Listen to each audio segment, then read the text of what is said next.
ભારતીય રેલવેએ તહેવારોના દિવસોમાં મુસાફરોની સુવિધા માટે એક મોટી જાહેરાત કરી છે। હવે મુસાફરોને ટ્રેનની ટિકિટ બુકિંગ પર ખાસ ડિસ્કાઉન્ટ મળશે।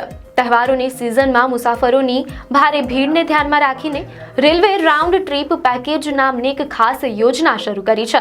આ યોજના હેઠળ જો તમે આવવા અને જવા બંને ટિકિટ એક સાથે બુક કરાવો છો તો તમને રિટર્ન ટિકિટ પર મૂળ ભાડા પર 20% ડિસ્કાઉન્ટ મળશે।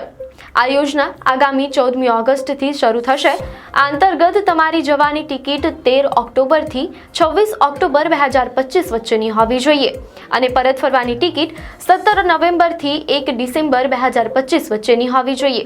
આ ડિસ્કાઉન્ટનો લાભ લેવા માટે કેટલીક શરતો પણ છે, જેમ કે બંને ટિકિટ એક જ નામ અને વિગતો સાથે એક જ ક્લાસ અને એક જ સ્ટેશન પેર માટે બુક કરાવવાની રહેશે।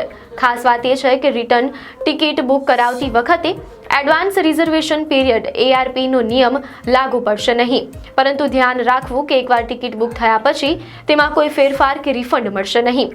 રેલવે મંત્રી અશ્વિની વૈષ્ણવે આ યોજનાને તહેવારોમાં મુસાફરોની ભીડને વહેંચવા અને રેલવેની ક્ષમતાનો યોગ્ય ઉપયોગ કરવા માટે એક સારો ઉપાય ગણાવ્યો છે।